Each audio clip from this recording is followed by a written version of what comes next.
one that is encouragement. I pray that will encourage us all to fight on. Yeah. To fight on. And as we go into this preaching series, I realize that life sometimes can be tough. Yeah. Yeah. And that we want to share just a few words of encouragement. Now, my intent with this preaching series, as we go through, and we want to talk about family and we want to talk about friends. We know that the third Sunday, we're celebrating this month Family and Friends Day. Amen. And we want to encourage you. But my prayer is throughout the series, we will encourage one another, take the messages that we receive on Sunday, find snippets of it that we can hold on to. That's right. Yeah. And encourage somebody else that may be struggling with their family, with their friends, with their faith, in their future, in their life, that we can encourage them. Don't give up. Yeah. Don't give out, don't give in, but to encourage them to fight on. Yeah. So we're going to look at this passage of scripture. I've had a chance to preach this on 3 occasions, and I'm thankful that each time that God has blessed us to see it from a different light. And my prayer is that we will be able to encourage us in the room that troubles don't last always. Amen. And I want you to say that with me. Say it to your neighbor on your left or right. Say, neighbor, troubles don't last always. And again, this is coming from 1 Samuel chapter 22, verses 1 through verse 5. But I'm asking that you look particularly at this first part of this chapter, chapter 22, verse 1. You'll find these words. So David left Gath and escaped to the cave of Adullam. David left Gath and escaped to the cave of Adullam. Your neighbor just told you that troubles don't last always. And the good news about life is that we can surround ourselves with people that will not make withdrawals from us emotionally or spiritually. But that we can surround ourselves with people that can make deposits into us so that we will not go through life feeling as if life is not worth living. In the year 2018, there have already been 3 pastors who have fallen into a state of depression. So much so that each of them had similar views of God. Knowing that God is almighty, knowing that God is omnipotent and omniscient. But this year alone, 3 pastors have already taken their lives. Pastors, ministers, strong men and strong women can easily fall into a state of depression. That's right. Easily look at life and feel that life is no longer worth living. And while some people may speak to them and say, just pray through it, just toughen up and you can handle it. Those words are not enough for many people that struggle with the real issues of life. And my prayer is that I can catch some of us in this room before we fall and be a victim of our own demise by trying to look strong when on the inside we're struggling. It's possible for the best of us and most of us to have a facade that I got it together. And then oftentimes in the hidden places of our heart, we sometimes feel, I can't handle this anymore. I realize that life is tough, and there's no secret that all of us in the room have had our shares of ups and downs. But my prayer is that you will learn how to usher in your own encouragement and speak to yourself and say, troubles don't last always. My prayer, my brothers and my sisters, is when we look at this particular moment in David's life, we will not forget David was still a man that was after God's own heart. That we will not forget that God had already said, this is my chosen son, that this is my vessel, this is the one that I will usher in to be anointed and the king of Israel. That's right. Let us not forget, this is the same David that fought Goliath, a giant, even when others were running and were afraid. David was the one that took stones and slung it into the forehead of the giant. This is the same David. But David is here running for his life. Life has a way of revealing to you your weaknesses. When you keep living, you discover sometimes that you're not as strong as you used to be. It's one thing when we look at ourselves and we see the image of who we desire to portray, but it's something else when there's no one else around. We soon discover that we sometimes can't fight back tears. Amen. That we sometimes can't hide from our own fears. And this is the moment of David's life. We find him here in a cave of Adullam. My friends, I believe this text gives us hope in knowing that troubles don't last always. Even if we find ourselves hidden in a cave. Even if we find ourselves running in the same manner that David was running from his enemy, the reality is David finds himself postured in this first verse in a cave. I believe this text shows us more about God than meets the eye. I believe this text shows us that God has a way to deliver us while we are in our caves. Notice I did not say he will always deliver us from our caves. I said God has a way to deliver us while we are in our caves. My brothers, my sisters, many of us, if we had our preferences in life, many of us would pray that God would never allow troubles to ever come. And when we see the presence of the cave, my friends, keep in mind, the cave is symbolic of difficult times in David's life, and he's postured in the cave of Adullam. And it's in this spot where we truly see the deliverance of God. Now, when we look at that first portion, keep in mind, all we see is that David had left from this place of Gath and had made it to this place, which is in a cave in Adullam. Understand, my brothers and sisters, in the same way that some people may look at this text and not understand the value of David being in this cave.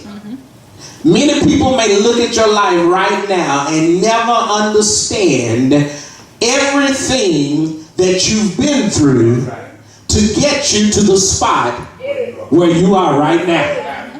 Don't miss this. Don't miss the fact that there are some people that may look at your life and never understand your story. They may not ever understand what you've had to go through in order to get to this spot right now. He was in a cave. David had made it from Gath to this cave. And it may not look like that's a major journey, but keep in mind, David was running for his life.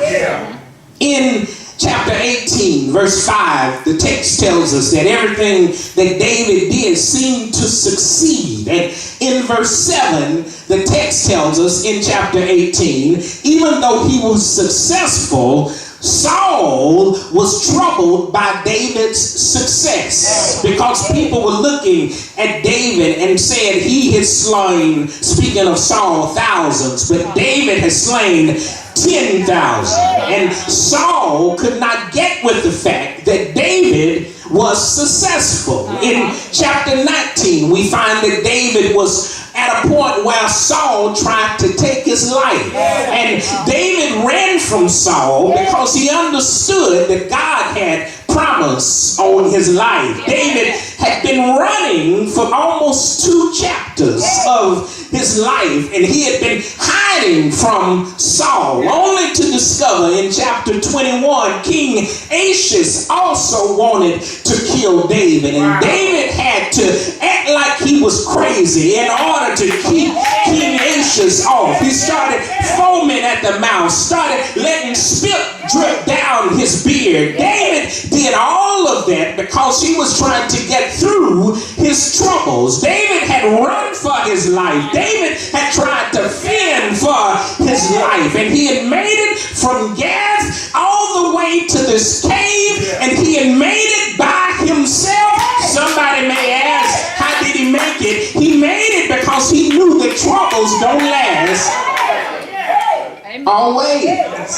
What we don't know by this text is how long David was in this cave. But what we do know is while he was in this cave, God was delivering him while he was in the cave. How do I know it? How do I know it? Well, because what we discover in this cave that was 2 miles south of his victory over the giant, that's where the cave of Adullam was. He went down after his success.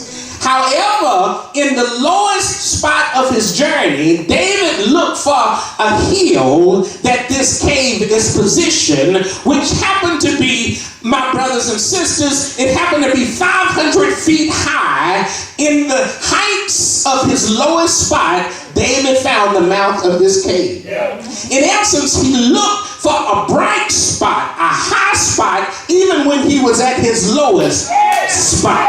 Somebody knows where I'm going. Every time you go through troubles, if you choose to be bitter, you can, but if you choose to be better, you can.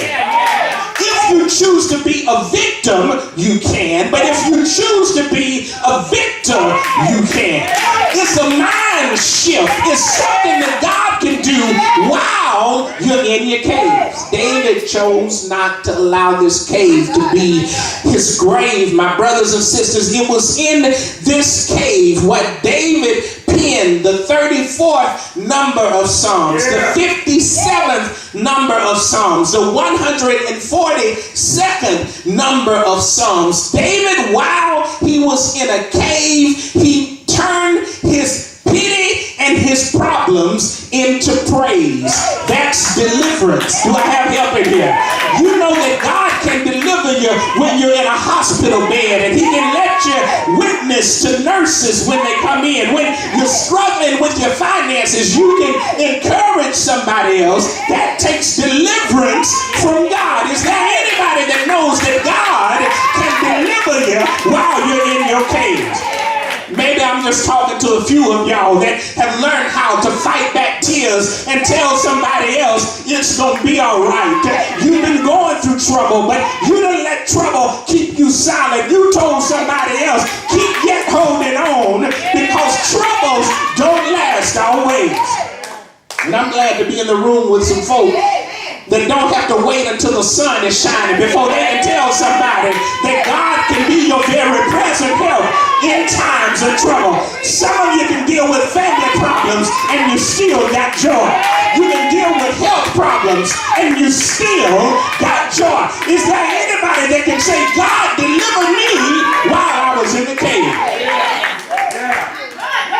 He can take you out of the caves. But even while you are in the caves, God has the ability to deliver. From our enemies and ourselves, God can deliver. We can destroy ourselves with negative thinking and always feeling that with the way I am and where I am is where I will always be. But when we know that we serve a God that is able to turn our us out, then we can look at ourselves and say, I'm the head and not the tail. I'm above and not beneath. I know somebody else called me out my name, but I know who God says I am. David demonstrates that God can deliver while we are in our caves. He also shows us something at the B part of verse 1. Because time is not communicated to us, we don't know how long David was in the cave, but the text tells us soon. Let the church say soon. It says soon his family showed up. Do you see that? And my brothers and my sisters, in this text, it shows us some good news and a reminder that troubles don't last always, because God can deliver us while we're in our caves. And he also can develop us in our caves. Look at what the text tells us. Soon his family showed up. He was in trouble. And I know, my brothers and sisters, regardless of how technological our society is now, today we would text. Today we would put it on Facebook. I'm struggling. Do I have help in the room? Amen. I got some issues. But in this text, he was not privy to texting and Facebooking. Which allows me to see that this is not so much about David, but it's all about God. Come on now. Isn't it something how God will give you who you need? Do I have help in the room? And give them to you when you need them the very most. Now, don't miss this, because the text tells us that his brothers and all his kinfolk joined him in the cave. My friends, don't miss this. Don't miss this. These were not perfect people. These were his family members and his kinfolk, his siblings. They came. His kinfolk came. And the text tells us, then others began to come. His siblings, his brothers, his family member, his friends, his first cousin, Nookie and Junebug and Pookie and them. They came, and not only them, then his homeboys from around the way. His homegirls that knew how he was trying to do better and live better. All of them came to them, but watch this. All of them had their own issues. Had their own issues. Look in the text, it's right there. It does not say that they came to him when everything was going right. It does not say they came to him with resources. It says they all came to him and they were all tore up from the floor. All of them had issues. David had gone from being alone to now he was positioned. Amazingly, God was positioning him and developing him in the cave. Turning him from focusing on his own personal issues, and God was developing him in the same manner that God is able to develop each one of us. In the darkest moments of our life, he's not waiting for us to get things better before he uses us. Right here in the cave, while David was alone, his siblings came, his kinfolk came, his friends from around the way, they came, and they all came to him while he was alone. And the text says, and David became their leader.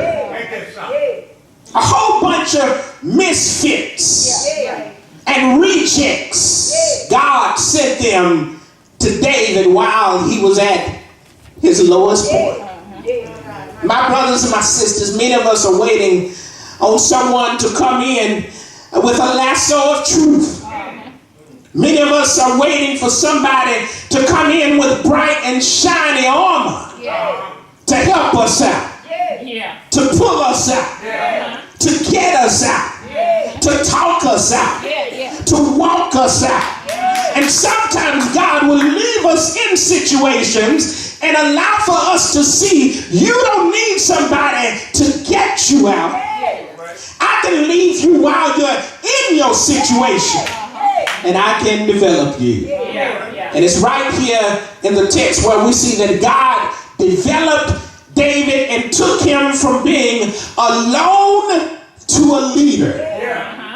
It's amazing how God has often used people in critical moments and been able to shift their life, give them a story, give them a testimony, give them a public witness when they were going through their personal worries. And in the same way that God did it for David, he'll do it for you.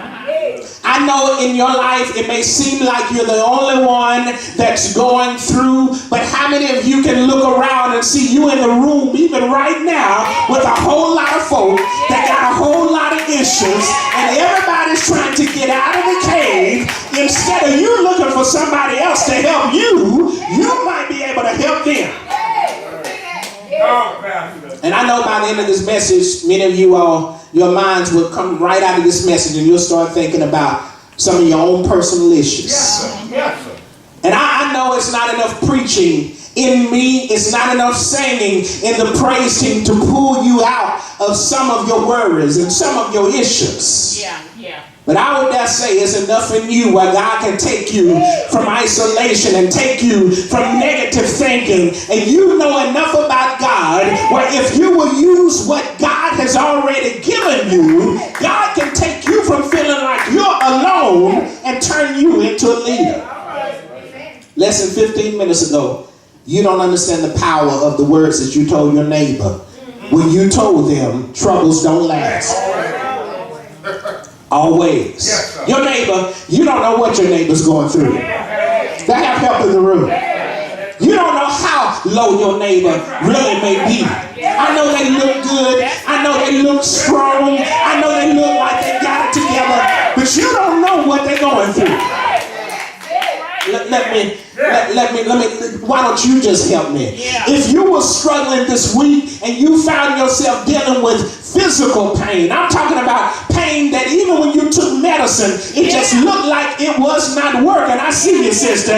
Why don't you stand on your feet if you can, at least wave your hand and say, but in spite of that, God still developed me. Thank you. Thank you. If you're in the room and your mind was perplexed because you were wondering how you were going to make it, and you were looking at your bills, and then you were looking at your dollar bills, and you had more bills than I see it than your dollar bills, why don't you stand and say, in spite of what I went through, I still know God developed me. Look over to your neighbor and say, troubles don't last always. Because somebody in the room may be here today when sometime last week you wanted to throw your hands up and say, I can't make it, I can't take it, but somehow in some way God rested your mind, gave you a peace that passes all understanding. If you're in the room, step on your feet as a witness and say, look at me. Look at how he brought me. Look at how he kept me. Look at how he's making a way. Look over to somebody and say, troubles don't last always. In your caves, he can develop you. And he does not always have to bring you out right now. It's a purpose that you got folk in your life when things aren't right. It's a reason that God allows people to be around you when everything around you is jacked up.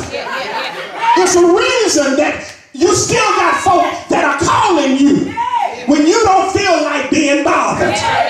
It's a reason that folk keep knocking on your door when all you want to do is just sit up in the room with the lights off, or drink yourself into a stupor, or smoke your troubles away. But somebody keep on knocking and saying, are you there? He can develop you while you're in your caves. This would be a great moment for me to remind you, my brothers and sisters, that you should not mistake your caves for a grave. Don't mistake it. A cave grave is permanent. Don't miss that. Don't mistake where you are right now. When it's a cave, you can back in and you can come out. It's all in the mindset. A grave, when you get there, you're there to stay. And I know sometimes it looks like things are not getting better, but I would dare remind you that troubles do not last. They don't last always. This text shows us something. In finality, my brothers and sisters, you can see in verse 5, something special happens because a prophet named Gad, which looks awfully close to God. Gad, a mouthpiece of God, delivered a message similar to what I'm delivering this morning. Speaking to an individual that's similar to all of us in the room, that's dealing with a personal issue, and trying to convince them, in spite of how difficult it is, you're not going to stay there always. In verse 5, keep in mind what this text is showing us is that God often demands us to leave our caves. He does. There are moments in all of our lives where we would never leave certain places if someone else does not insist that things can get better. Depression is real. Stress is real. Losing your mind is real. Do I have help in the room? And right here in this text, in spite of David's personal situations, God used a man to deliver a message to this man that was facing his own miserable moments. All I'm saying is every now and then God will send folk your way. When you're in your rough spots, what they're saying is not always profound, but it can be life-altering. Do you remember when Elijah was at a point where he was running from Jezebel and he was ready to give up on life and life itself, and he found himself by the juniper tree and said, Lord, you might as well take me out of here. It was at his lowest spot that God sent an angel to come and tell him, get up. God does it like that. Oftentimes when we feel like I've taken all that we can take, I've lived long enough, I've seen everything, I'm ready to go home and be with the master. The amazing thing is God can catch us when we're at our lowest spots and remind us and demand of us to leave where we are and to go on. That's right. What we find in this text is God used Gad to speak to David while he was in a cave and told David, leave this place, this stronghold, and get back to where you belong. Yes, sir. And he told him, return to Judah. The Hebrew term, Todah, which would signify thanks and praise. In essence, he's saying, in the Hebrew tongue, get back to the place of Todah. Do I have help in the room? He's saying, get from where you are right now, facing your own personal issues, looking at all your struggle and strife, and get back to the place where you're most familiar. Get back to Judah. Get back to Todah. Get back to thanksgiving. Get back to praise. What an amazing statement God was giving Gad to tell David. I personally believe every Sunday, God has designed a message, put a stamp on it, with your name on it, and all I do is serve as the mail carrier. I believe that. I don't believe it's by accident. When we get to certain places, God has certain things to tell certain people when they're in certain situations to help them to get out of where they are and to give them hope that if you're going to leave this place, you got to get back to the place what I designed you to be. Yes, sir. Somebody in here has almost forgot what got you out of other situations. If David was not careful, he would have forgotten when they had the Ark of the Covenant and they were taking it, and he got so happy that he started giving God praise, so much so that Michael looked at him and said, "You are an embarrassment to me." But yet David said, "If you think this is bad, you just wait. I'm going to give him no praise." Somebody in the room where you are feels safe because you don't see enemies from the outside. But I would dare say sometimes we're our worst enemies.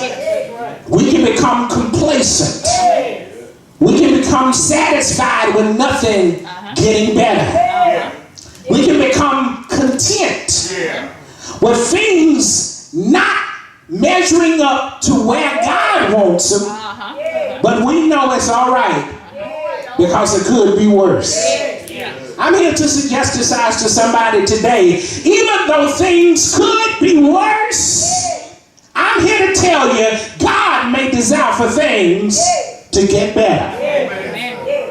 That's why this message rests, because I would suggest that if things are going to get better, you got to have it in your mind that troubles don't last always. You got to keep it. You got to hold on to it. I can't guarantee you that life won't be hard. I can't guarantee you that trouble won't knock on your door. But if it knocks and if it looks like it has a suitcase, I'm here to suggest to you troubles will not last. I hope you believe that. Yes, sir. I hope you receive that. And I hope you understand that God often delivers messages through people so that we will not give up on ourselves and on God. Amen. And so the purpose of this text and this verse 5, I believe the message then, what God was telling Gad to tell David, is the same message that God is using me to tell you. And after today, I believe that this message could have life if you take this message and you tell your family members, you tell your friends, because you're not in this cave by yourself. You got 400 people around you, just like David had. You got family members looking at you. You got friends that are looking at you, and they're waiting on you to go cuckoo for Cocoa Puffs. They're waiting on you to snap. They're waiting on you to throw a fit. They're waiting on you to cuss somebody out. Look over to your neighbor and just tell them, just make them keep on waiting. But instead of you cussing somebody, instead of you having a pity party, now that you know where God wants you to go, because the text says he wants him to go back to Judah. Y'all, you remember the quartet song that said, "This is just a rehearsal. When we get to heaven, we're going to really sing." This is the spot where I would encourage everybody in the room, if you will, celebrate with me. Matter of fact, if Brother Ganaway was here, I would say this is the good spot to start tickling the ivories, because what he's saying is this is the moment for you to leave where you are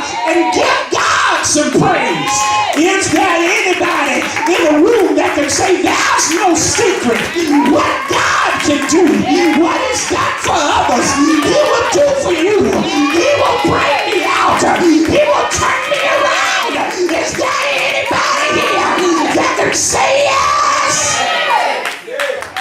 Give Him praise. Praise Him in the morning. Praise Him in the evening. Praise Him when the sun is going down. Is there anybody that can say, I will bless the Lord at all times, and His praise will be in my mouth? God bless you. I pray you don't wait till the sun shines for you to give Him glory. I pray that you don't wait until your bills stop, because your good days will outweigh your bad days. Is there anybody in here that can say yes? He created us to praise. I pray you're not too cool and too cute to give Him praise. While things are not perfect, He still deserves our very best. Amen. And I want you to understand that troubles don't last always. Come on, give Him glory in the room. You know the story. Yeah. Now it's important that we live the story. You know the story. Now it's important that you tell the story. If somebody looks at you and they're struggling, it's important that you open up your mouth and say, look, I know what you're looking at. I look like I got it all together. I know my hair's laid. I know my clothes are tight. I know it looked like that I got it all right. But if you knew everything I've been through, if you knew all the pains that I've had to bear,